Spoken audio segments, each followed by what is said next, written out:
इस एपिसोड की शुरुआत में हम लोगों को एक फॉर्मेशन को दिखाया जाता है जो कि बहुत ही ज्यादा पावरफुल था, क्योंकि इस जगह पर जितने भी कल्टीवेटर थे इनमें से किसी को भी वो अपने पास आने नहीं दे रहा था। चाहे इस जगह पर जितने भी कल्टीवेटर थे वो सभी अपनी पूरी कोशिश कर रहे थे, लेकिन फिर भी वो इसके अंदर में नहीं जा पा रहे थे। लेकिन तभी हम बाइतियान और जैस्मिन को देखते हैं, जहाँ पर बाइतियान जैस्मिन को लेकर इस फॉर्मेशन के अंदर जाने की कोशिश करने लगता है। हाँ, लेकिन इस फॉर्मेशन के अंदर में बाइतियान को भी जाने में प्रॉब्लम हो रही थी, इसलिए उसने यहाँ पर एक प्रोटेक्टिव बैरियर बना लिया था, जिसकी वजह से अब इस फॉर्मेशन का बाइतियान और उसके साथी के ऊपर कोई भी असर नहीं पड़ता है। और अब ये दोनों बहुत ही आसानी के साथ इस फॉर्मेशन की ओर जाने लगते हैं, जिसे देखकर ये दोनों लड़की बहुत ही ज्यादा शॉक हो जाती है, क्योंकि ये लोग भी इस जगह पर बाइतियान का पीछा कर रही थी। हाँ, लेकिन यहाँ पर इन दोनों को इस फॉर्मेशन के अंदर में जाने में बहुत ही ज्यादा प्रॉब्लम हो रही थी, इसलिए इनमें से एक लड़की बोलती है आखिरकार इस लड़की के ऊपर ट्रू फायर का कोई भी असर क्यों नहीं हो रहा है। शायद से इसने यहाँ पर किसी सीक्रेट मेथड का यूज किया है, जिसके बारे में हम लोगों को किसी को भी पता नहीं है। तभी हम बाइतियान को देखते हैं, जो कि अब बहुत ही आसानी के साथ में इस फॉर्मेशन के अंदर से बाहर निकल कर आ जाता है, जिसे देखकर ये लेडी थोड़ी सी शॉक हो जाती है। लेकिन तभी ये एल्डर बोलता है ये स्कारलेट एल्केमिस्ट है, जिन्हें आप जानते हैं।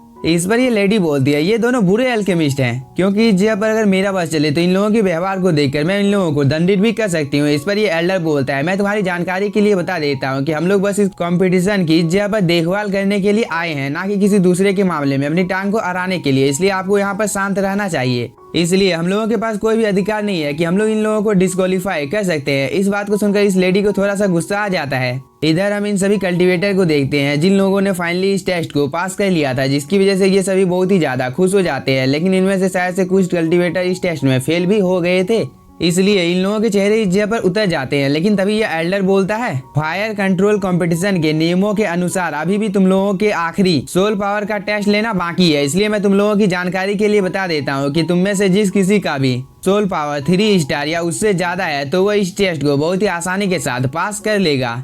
इस बात को सुनने के बाद यहाँ पर इस एल्डर के साथियों ने एक बहुत ही ज्यादा पावरफुल फॉर्मेशन को अपेयर कर दिया था, जिसके अंदर से इस जगह पर बहुत सारे स्टोन निकल कर बाहर आ जाते हैं, जिसे देखकर यहाँ पर जितने भी कल्टीवेटर थे वो सभी बहुत ही ज्यादा एक्साइटेड हो जाते हैं, क्योंकि इन लोगों को इस टेस्ट को जल्द से जल्द देखकर यहाँ पर पास होना था। तभी हम जैस्मिन को देखते हैं, जो कि बाइतियान को बोलती है मैं इस टेस्ट को देना चाहती हूँ, और वो ये बोलकर इस स्टोन के पास आ जाती है। इसके बाद जैसे वो इस स्टोन के ऊपर अपना हाथ रखती है तो इसका स्कोर यहाँ पर इस एल्डर को पता चल जाता है, जो कि था 5 स्टार हाफ सोल स्टार। इस बात को सुनकर यहाँ पर जैस्मिन बहुत ही ज्यादा खुश हो जाती है। लेकिन तभी हम एक दूसरे कल्टीवेटर को देखते हैं जिसने भी यहाँ पर इस स्टोन के ऊपर अपना हाथ रख दिया था, जिसकी वजह से उसके आसपास में बहुत ही अमाउंट में रेड कलर की स्पिरिचुअल एनर्जी आ जाती है, जिसे देखकर एक पल के लिए यहाँ पर ग्राउंड में जितने भी कल्टीवेटर थे वो सभी बहुत ही ज्यादा शॉक हो जाते हैं, क्योंकि इस कल्टीवेटर का स्कोर 9 स्टार निकल कर आया था। और इस कल्टीवेटर का नाम किन्वू था, जिसके बारे में यहाँ के कल्टीवेटर आपस में बात करने लगते हैं कि इसने बहुत ही ज्यादा कम उम्र में 9 स्टार को हासिल कर लिया है। तभी किन्वू बाइतियान की ओर देखकर यहाँ पर मुस्कुराने लगता है। इस पर बाइतियान अपने मन में सोचने लगता है कि ये लड़का जरूर से एक डीमन है, क्योंकि इसके अंदर से मुझे इविल स्पिरिट महसूस हो रही है। इसके बाद वो अभी इस टेस्ट को देने के लिए चला जाता है, और वो जैसे ही इस स्टोन के ऊपर अपना हाथ रखता है तो ट्री ऑफ लाइफ इस जगह पर एक्टिवेट हो जाता है, और इसके अंदर से थोड़ी सी स्पिरिचुअल एनर्जी बाइतियान के माध्यम से इस स्टोन में चली जाती है, जिसकी वजह से इस स्टोन में इस जगह पर बहुत सारे क्रैक पड़ने लगते हैं, जिसे देखकर यहाँ के सभी लोग बहुत ही ज्यादा शॉक हो जाते हैं, क्योंकि ये स्टोन अचानक से ब्लास्ट हो जाता है, जिसकी वजह से इस जगह पर जितने भी कल्टीवेटर थे वो सभी बहुत ही ज्यादा शॉक हो जाते हैं। और ये दोनों कल्टीवेटर आपस में बात करने लगते हैं कि ये लड़का इतना ज्यादा पावरफुल कैसे हो सकता है, क्योंकि इसकी सोल पावर की वजह से सोल स्टोन एक ही झटके में डिस्ट्रॉय हो गया है। तभी इसका दूसरा साथी बोलता है क्या ऐसा हो सकता है कि इस लड़के की स्पिरिचुअल पावर बहुत ही ज्यादा है, जिसकी वजह से यहाँ पर सोल स्टोन इसके पावर को नाप नहीं पाया है और वो डिस्ट्रॉय हो गया है। तभी हम इस लेडी को देखते हैं जिसे यहाँ पर मन ही मन में बहुत ही ज्यादा गुस्सा आ रहा था। तभी हम जैस्मिन को देखते हैं, जो कि यहाँ पर बाइतियान को बोलती है मास्टर आप सच में बहुत ही ज्यादा स्मार्ट और टैलेंटेड हैं। इस पर बाइतियान बोलता है जैस्मिन तुम्हें चिंता करने की कोई भी जरूरत नहीं है, क्योंकि तुम भी बहुत ही जल्द मेरी जितनी पावरफुल बन जाओगी। तभी एक सोल्जर इस जगह पर आ जाता है, जो कि बाइतियान को बोलता है आप लोग जाकर कुछ देर तक आराम कर लीजिए जब तक ये कंपटीशन चल रहा है। इस पर बाइतियान भी हाँ बोलता है। इसके बाद ये सभी इस जगह से चले जाते हैं। तभी हम लोगों को एक लेडी को दिखाया जाता है, जो कि इस स्टोन के पास आकर अपनी पावर का यूज करने लगती है, जिसकी वजह से इस स्टोन के जितने भी स्टार होते हैं वो एक एक करके इस जगह पर एक्टिवेट होने लगते हैं, जिसे देखकर एक कल्टीवेटर बोलता है ये तो वही 3 जीनियस कल्टीवेटर हैं जिसके बारे में हम लोगों ने सुना था। इसके बाद हम इस एल्डर को देखते हैं, जो कि बोलता है अब ऑफिशियली इस जगह पर एल्केमी कंपटीशन को शुरू कर दिया गया है, जो कि कल इसी जगह पर होने वाला है। तुम में से 8 कल्टीवेटर ने इस टेस्ट को पास किया है। तभी ये ओल्ड लेडी बोलती है तुम में से हर कोई अपने नाम के अनुसार इस कंपटीशन में अपने अपने स्थान को हासिल करेगा। इस बात को सुनकर यहाँ पर जितने भी कल्टीवेटर इस टेस्ट को देने के लिए आए थे वो सभी अपनी अपनी जगह पर चले जाते हैं। तभी ये एल्डर बोलता है, मैं तुम लोगों की जानकारी के लिए बता देता हूँ कि तुम लोगों के पास सिर्फ 1 घंटे का ही टाइम बचा है और तुम में से हर किसी के पास केवल एक ही मौका है एलेक्सर को रिफाइन करने का।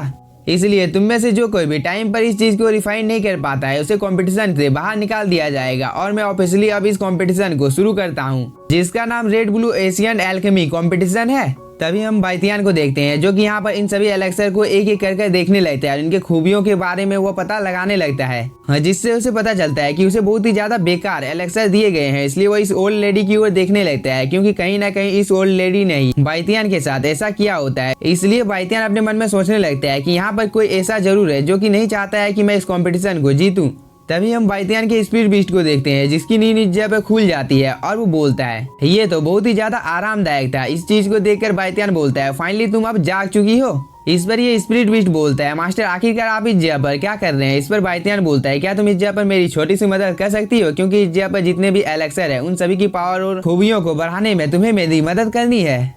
इस पर ये स्पिरिट बीस्ट भी हाँ बोलकर अपनी पावर की मदद से यहाँ पर जितने भी एलेक्सर होते हैं उन सभी की पावर को 3 गुना बढ़ा देती है, जिसे देखकर बाइतियान एक पल के लिए बहुत ही ज्यादा शॉक हो जाता है और वो अपने मन में सोचने लगता है कि अब मैं इसकी मदद से बहुत ही ज्यादा हाई ग्रेड के पील को बहुत ही आसानी के साथ रिफाइन कर सकता हूँ। इधर हम इस ओल्ड लेडी को देखते हैं जो कि बाइतियान की बातों को सुनकर बोलती है, ये लड़का तो बहुत ही ज्यादा बेवकूफ है और मैं तो यहाँ पर देखना चाहता हूँ कि आखिरकार तुम इस टेस्ट को इस जगह पर कैसे पास करते हो। इधर हम बाइतियान को देखते हैं जो कि यहाँ पर अपने स्पिरिट बीस्ट को आराम करने के लिए भेज देता है। साथ ही उसने यहाँ पर अपने फर्नेस को भी समन कर लिया था, जिसे देखकर ये एल्डर थोड़ा सा शॉक हो जाता है। तभी हम लोगों को चैन के दादाजी को दिखाया जाता है जो कि इस जगह पर चैन की टांग खींचने लगती है कि क्या तुम्हें बाइतियान पसंद नहीं है। इस पर चैन बोलती है, दादाजी आप इस जगह पर कैसी बातें कर रहे हो, क्योंकि मेरे और बाइतियान के बीच में कुछ भी नहीं है। इस पर इसके दादाजी बोलते हैं, चैन मैं तुम्हारी जानकारी के लिए बता देता हूँ कि अगर तुम किसी व्यक्ति को पसंद करती हो तो तुम्हें इस चीज के बारे में उसे बता देना चाहिए, नहीं तो टाइम सब कुछ बदल देता है, क्योंकि टाइम आज तक किसी के लिए भी नहीं रुका है।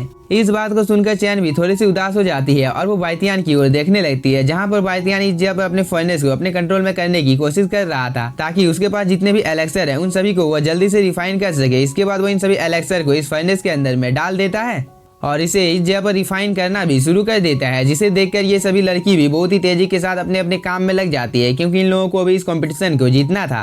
तभी बाइतियान अपनी ब्लू फायर को इस फर्नेस के अंदर में और भी अमाउंट में डालने लगता है, जिसकी वजह से यहाँ पर उसके जितने भी एलेक्सर होते हैं वो सभी और भी जल्दी में इस जगह पर रिफाइन होने लगते हैं। लेकिन तभी यहाँ पर एक कल्टीवेटर के फर्नेस में ब्लास्ट हो जाता है, जिसकी वजह से वो इस कंपटीशन से बाहर निकल जाता है और इसी के साथ हम लोगों का ये एपिसोड भी खत्म हो जाता है। तो अगर आप लोगों को एपिसोड पसंद आया होगा तो चैनल को सब्सक्राइब कीजिए और वीडियो को like. Thank you for watching.